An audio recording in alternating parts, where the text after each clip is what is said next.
সামাজিক ব্যবসার মাধ্যমে জনগণের স্বাস্থ্য সেবা নিশ্চিত করা সম্ভব, ডোনেশনে নয়, সাভারে প্রধান উপদেষ্টা।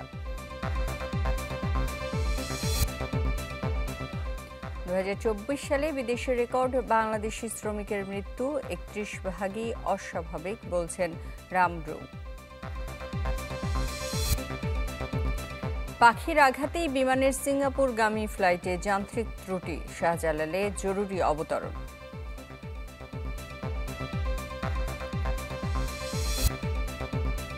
বাইতুল মোকাররমের সামনে ইসরায়েলি আগ্রাসন বিরোধী বিক্ষোভ, যুক্তরাষ্ট্রের সমালোচনা। সামাজিক ব্যবসা নিয়ে আয়োজনে আপত্তি ছিল আগের সরকারের। বিগত দিনে সরকার নিজস্ব জায়গায় সামাজিক ব্যবসা দিবস পালন করতে দেয়নি বলে মন্তব্য করেছেন প্রধান উপদেষ্টা ডক্টর মোহাম্মদ ইউনূস। সাভারে 15তম সামাজিক ব্যবসা দিবসের অনুষ্ঠানে প্রধান উপদেষ্টা আরও বলেন, সামাজিক ব্যবসার মাধ্যমে জনগণের স্বাস্থ্য সেবা নিশ্চিত করা সম্ভব, ডোনেশনের মাধ্যমে নয়। কাল শেষ হবে সামাজিক ব্যবসা দিবসের অনুষ্ঠানের আনুষ্ঠানিকতা। 15তম সামাজিক ব্যবসা দিবসের অনুষ্ঠান। দুদিনব্যাপী এই অনুষ্ঠানের প্রথম দিনে অংশ নেন প্রধান উপদেষ্টা ডক্টর মোহাম্মদ ইউনূস। জাতীয় সঙ্গীতের মাধ্যমে শুরু হয় অনুষ্ঠান, পরিবেশন করা হয় সাংস্কৃতিক অনুষ্ঠানের। অনুষ্ঠানে মূল বক্তব্য উপস্থাপন করেন প্রধান উপদেষ্টা। দাবি করেন, বিগত সরকার নিজ জায়গায় সামাজিক ব্যবসা দিবস উদযাপনের সুযোগ দেয়নি। This was built for Social Business Day, but we couldn't hold that Social Business Day. This is nothing to do with anything government should worry about, but we were not allowed to hold this. So this is the first time we're holding Social Business Day. Doctor Yunus বলেন, বর্তমান বিশ্ব গড়ে উঠেছে স্বার্থপরতার মধ্য দিয়ে, যা শেষ হবে ধ্বংসের মাধ্যমে।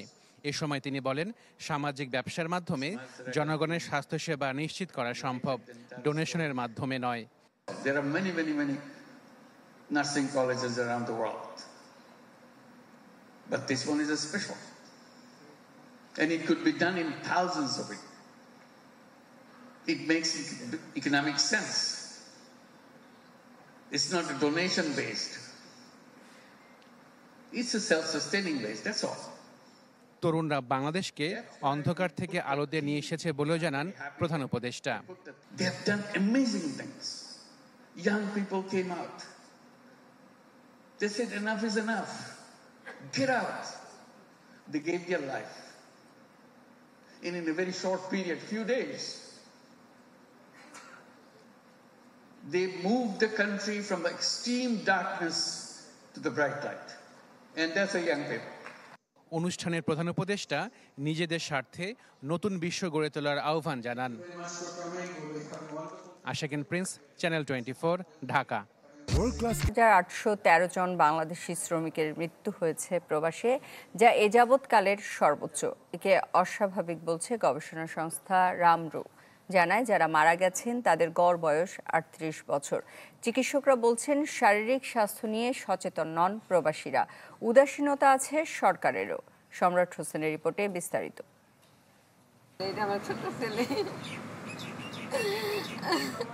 দোহারের রোকেয়া বেগমের এই আহাজারি সন্তানের জন্য, যিনি 8 মাসের প্রবাস জীবন কাটিয়ে দেশে ফিরেছেন নিথর দেহে।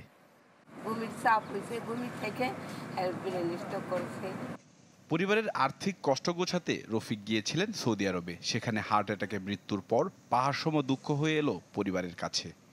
আমার ছেলে তো টাকা চিকিৎসা করা লাগছে। আমার সব এক আল্লাহ, আর কেউ নাই, আর কি আছে, মাস্টার সর্দি ভাই লোক নাই। একটু ভালো থাকার আশায় প্রতিদিন হাজারো মানুষ পাড়ি জমান বিদেশে, কিন্তু বিমানবন্দর দিয়ে এমন বহু বাংলাদেশির মরদেহ দেশে আসছে রোজ। হযরত শাহজালাল আন্তর্জাতিক বিমানবন্দরের প্রবাসী কল্যাণ ডেস্কের তথ্য বলছে, প্রতিদিন মধ্যপ্রাচ্য থেকে দেশে আসছে 15 থেকে 20 প্রবাসীর মরদেহ। একটা ছেলে, দুটো মেয়ে, মেয়ে দুটো ছোট, ছেলেটা বড়। সব টাকা ঋণ আমার। আমরা তো নিজের চোখে দেখিনি, ওর শুধু আল্লাহ দেখছে কিভাবে মারা গেল। অভিবাসীদের নিয়ে কাজ করা সংস্থা রামরুর গবেষণা তথ্য বলছে, এসব মৃত্যুর 31 ভাগই অস্বাভাবিক। আর শুধু সৌদি আরবে বাংলাদেশিদের আত্মহত্যাজনিত মৃত্যুর হার 24%। ওনার কাকাই ওইখানে ছিল, তো রাত্রে বলছে যে আমার বুকে ব্যথা, উনি আবার কাশছি ছিল। তো উনি মেডিকেল নেওয়ার পরে মেডিকেলি ওনার স্ট্রোক করে মারা গেছে। রামরুর তথ্যে জানা যায় 2023 সালে বিদেশ থেকে এসেছে 4,552 প্রবাসীর মরদেহ, আর গেল বছর সেই সংখ্যা 4,813, যা এই যাবৎকালের রেকর্ড। এই অভিবাসন বিশেষজ্ঞ বলছেন, প্রবাসীদের মৃত্যুর কারণগুলো স্পষ্ট নয়।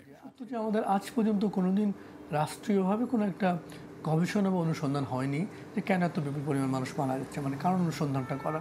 আমরা যদি কারণ অনুসন্ধান করে দেখি যে না কোন কোন কারণে মারা যায়, তারপর কিন্তু আপনি রাষ্ট্র তখন কিছু করণীয় ঠিক করতে পারে। সৌদি আরবের মক্কায় হৃদরোগ বিশেষজ্ঞ হিসেবে কাজ করেন ডক্টর এনাম খান। প্রবাসীদের রহস্যজনক এত মৃত্যু নিয়ে তিনি বলছেন, স্বাস্থ্য সচেতনতার ঘাটতি আর বাংলাদেশ সরকারের উদাসীনতার কথা। আমরা যতটাই বোঝাবার চেষ্টা করি ওদেরকে যে ভাই আপনারা এটা ফলো আপ করেন, তো ওরা কয় যে ভাই নরমালি ওষুধ তো খাবারই খেতে পারে না, ওষুধ কিনে কি করে খাবো। আর যাদের ইন্স্যুরেন্স আছে তাদেরও অনেকের ক্ষেত্রে দেখছি ওরা অবহেলা করে। প্রবাসী যাদের অস্বাভাবিক মৃত্যু হচ্ছে তাদের গড় বয়স 38 বছর। এমনকি মৃতদেহে আঘাতের চিহ্ন থাকলেও সনদে স্বাভাবিক মৃত্যু লেখা থাকে।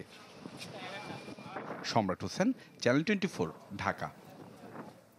শাহজালাল আন্তর্জাতিক বিমানবন্দর থেকে সিঙ্গাপুরের উদ্দেশ্যে উড্ডয়নের পরপরই বিমান বাংলাদেশ এয়ারলাইন্সের একটি উড়োজাহাজে যান্ত্রিক ত্রুটি দেখা দেয়। ফলে 154 জন যাত্রী ও 7 জন ক্রু নিয়ে ফ্লাইটটি গন্তব্যের উদ্দেশ্যে যাত্রা না করে ফিরে আসে শাহজালালে।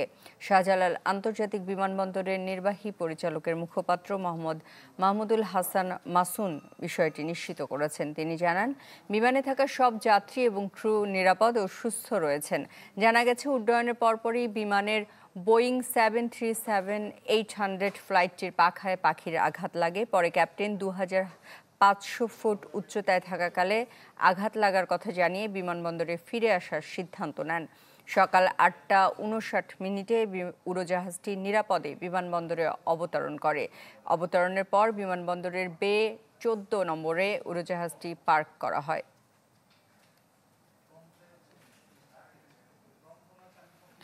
সনাতন ধর্মাবলম্বীদের অন্যতম ধর্মীয় অনুষ্ঠান শ্রী শ্রী জগন্নাথ দেবের রথযাত্রা উৎসব আজ। রথযাত্রার খবর জানাতে রাজধানীর মতিঝিল ও চট্টগ্রাম থেকে যোগ দিচ্ছেন আহমেদ সোহাগ ও ইবেন মীর।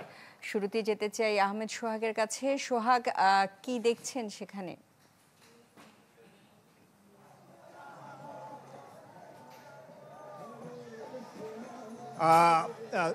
আপনি দেখতে পাচ্ছেন যে আমরা এখন মতিঝিলে আছি, অর্থাৎ স্বামীবাগ থেকে ঢাকেশ্বরী মন্দিরের উদ্দেশ্যে হিন্দু ধর্মাবলম্বীদের একটি অন্যতম বৃহত্তর উৎসব এই জগন্নাথ দেবের যে রথ, সেই রথ যাত্রা করেছে। সেই রথ যাত্রা করে কিছুক্ষণ আগে কিন্তু জয়াকালী মন্দির অতিক্রম করে তারা এখন শাপলা চত্বরে অবস্থান করছে। আমরা দেখতে পেয়েছি যে এখানে অসংখ্য ভক্তবৃন্দর উপস্থিতি দেখতে পেয়েছি এবং দুই পাশে রথ টেনে নিয়ে যাওয়ার জন্য যে রশিগুলো আছেন সেই রশি নিয়ে ভক্তদের কারাকারি আছেন। আমরা ওনাদের সাথে কথা বলে যেটা জেনেছি, তারা আমাদেরকে জানিয়েছেন যে প্রকৃতপক্ষে বর্তমান যে সময়, সেই সময়ে মানুষের পক্ষে অর্থাৎ ভক্তবৃন্দের পক্ষে দেবতার দর্শনের জন্য মন্দিরে যাওয়ার সুযোগ হয় না। তাই দেবতা নিজেই ভক্তদের ভালোবাসা প্রকাশ করার জন্য, ভক্তদেরকে আশীর্বাদ দেওয়ার জন্য হিন্দু ধর্মের বিশ্বাস পথে তিনি রাজপথে নেমে আসেন। অর্থাৎ এখানে দেবতা জগন্নাথ যে আছেন অর্থাৎ কৃষ্ণ, সেই কৃষ্ণ এবং তার ভাই বলরাম এবং তার বোন শুভ্রতা দেবী, এই তিনজন যে তার ফুপুর বাড়ি পিসির বাড়ি গিয়েছিলেন, সেই পিসির বাড়ি যাওয়ার যে যাত্রা, সেই যাত্রাকে কেন্দ্র করে কিন্তু হিন্দু ধর্মাবলম্বীরা বিশেষ করে উড়িষ্যার পুরীতে সবচেয়ে সর্ববৃহৎ যে রথযাত্রা করা হয়, সেই রথযাত্রার প্রচলনে বাংলাদেশেও কিন্তু রথযাত্রা করা হয় এবং ঢাকায় আজকে যে সর্ববৃহৎ রথযাত্রার আয়োজন করা হয়েছে সেটা কিন্তু স্বামীবাগের ইস্কন মন্দির থেকে শুরু করে আজকে তাদের যাত্রা হবে ঢাকেশ্বরী মন্দির পর্যন্ত। এবং এই পুরো পথে আমরা দেখেছি ভক্তদের ব্যাপক উৎসাহ নিয়ে রাজপথে অবস্থান যেমন করছেন, পাশাপাশি রথ টেনে নিয়ে যাওয়ার জন্য কিন্তু তারা অনেকটা উৎসাহের সাথে কারাকারি করছেন এবং তারা জানিয়েছেন এখানে আসলে তারা প্রকৃতপক্ষে পুণ্য লাভের জন্য এসেছেন এবং তারা ধারণা করছেন যে এই পথে হেঁটে বা এই পথের যে ধুলোবালি আছে সেই ধুলোবালি যদি তারা পরিষ্কার করতে পারে এতে তাদের পুণ্য মোচন হবে এবং তাদের। সোহাগ, আপনাকে ধন্যবাদ। এবারে চট্টগ্রামের খবর জানতে চাই। ইবেন মীর, জানাবেন সেখানে রথযাত্রা কেমন দেখছেন? সুস্মিতা, রথযাত্রা শুরু হয়েছে আধা ঘন্টারও বেশি সময় ধরে। কয়েক কিলোমিটার সড়ক জুড়ে কিন্তু এখন সনাতন ধর্মাবলম্বীরা তারা উচ্ছ্বাস উদ্দীপনার মধ্য দিয়ে এই রথযাত্রায় অংশ নিচ্ছেন। যেখানে আমরা দেখছি ভক্তদেরকে যারা আসলে জগন্নাথের সাক্ষাৎ পাওয়ার জন্য রাস্তায় নেমে এসেছেন আজকে, তারা কয়েক কিলোমিটার পথ জুড়ে তারা হাঁটছেন এবং তা যেটি বলছেন আসলে সনাতন ধর্মাবলম্বীদের যে ধর্মীয় রীতি অনুযায়ী জগন্নাথ যিনি মন্দির থেকে বের হয়েছেন ভক্তদের সাথে দেখা দেওয়ার জন্য 9 দিনের এই সফরে 9 দিন পর তিনি সেখান থেকে প্রত্যাবর্তন করবেন। সেই জন্যই কিন্তু আসলে ভক্তদের আজকে এত উচ্ছ্বাস উদ্দীপনা। তারা দেশ জাতি এবং তাদের সমাজ সব শ্রেণী পেশার মানুষের জন্য তাদের প্রার্থনা যেন সবাই সুখে শান্তিতে জগতে বসবাস করতে পারে, সেই বিষয়টি তারা বলছেন। আমরা একটু দু একজনের সাথে একটু কথা বলবো, যারা ভক্তদের দু একজনের সাথে একটু কথা বলবো। কেমন লাগছে আজকে যে উৎসবে অংশ নিয়েছে? অনেক অনেক ভালো লাগতেছে। আমাদের ধর্মীয় অনুষ্ঠান, কোনো সমস্যা নাই, কোনো কিছু নাই, নিরাপদভাবে আমরা সবকিছু করতে পারতেছি, এটাই আমাদের অনেক কাছে অনেক কিছু। আপনি যদি একটু বলেন কি প্রার্থনা করলেন? ভগবানের কাছে আমরা প্রার্থনা করি। এই আজকে কিন্তু দুঃখের বিষয় বলতে একটাই, আমরা যে আনন্দ করতেছি আসলে মন থেকে, এটা কিন্তু আমাদের আনন্দ আসতেছে না, কান্না আসতেছে। কারণ বিভিন্ন জায়গায় আমাদেরকে যেভাবে মন্দির ভাঙা হচ্ছে, আমরা কথা বলছিলাম যে আপনাকে ধন্যবাদ। রথযাত্রার খবর জানাচ্ছিলেন ঢাকা এবং ঢাকার বাইরে থেকে আমাদের সহকর্মীরা। সময় হলো একটা বিরতির, ফিরছি একটু পরে। সরকারি দপ্তরগুলোতে বিএনপির নাম ভাঙিয়ে কোনো আন্দোলন সমর্থন করা হবে না, একথা সাফ জানালেন দলের সিনিয়র যুগ্ম মহাসচিব রুহুল কবির রিজভী। বাংলাদেশ পূজা উদযাপন ফ্রন্ট ঢাকা মহানগর আয়োজিত রথযাত্রা উপলক্ষে আলোচনা সভায় তিনি বলেন, এমন কর্মকাণ্ডে জড়ালে নেওয়া হবে কঠিন ব্যবস্থা। জানান, উদ্দেশ্য প্রণোদিতভাবে একটি সুবিধাবাদী চক্র বিএনপির নাম ভাঙিয়ে নানা অপকর্ম করছে। এই বিষয়ে দলীয় নেতাকর্মীদের কঠোর নির্দেশনা দেন রিজভী। তিনি আরো বলেন, 16 বছরের কঠিন পথ পেরিয়ে এখন সময় এসেছে সুস্থ ধারার রাজনীতি করার।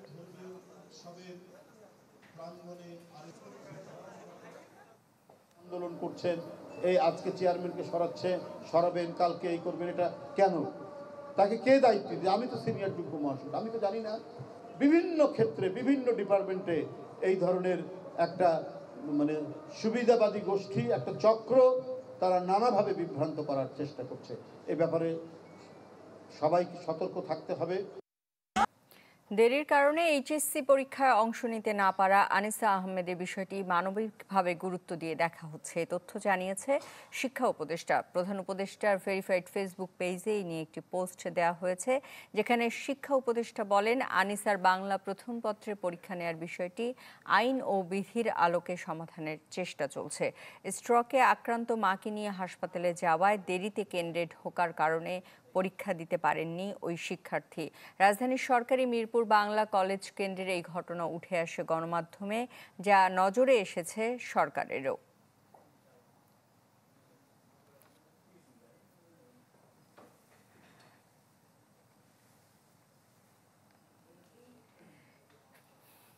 ফিলিস্তিনে ইসরায়েলি আগ্রাসনের প্রতিবাদে বিক্ষোভ সমাবেশ করেছে খেলাফত মজলিস। বাদ জুমা বাইতুল মোকাররমের সামনে এই বিক্ষোভ হয়। বিক্ষোভ সমাবেশ থেকে ইসরায়েলকে সহায়তা করায় যুক্তরাষ্ট্রের কঠোর সমালোচনা করেন বক্তারা। পাশাপাশি ভারতের সমালোচনা করে বলেন, ইসরায়েলের অন্যতম বন্ধু হচ্ছে ভারত, যারা পলাতক শেখ হাসিনার আশ্রয়দাতা। হুঁশিয়ারি দেন, যদি কোনো রাজনৈতিক দল ভারতের তোষামোদি করে ক্ষমতায় আসার চেষ্টা করে, তাহলে তা বাংলাদেশের স্বাধীনতাকে বিপন্ন করবে। বক্তারা বলেন, সম্প্রতি ইসরায়েল ইরানে যে হামলা করেছে তার সমুচিত জবাব দিয়েছে তেহরান।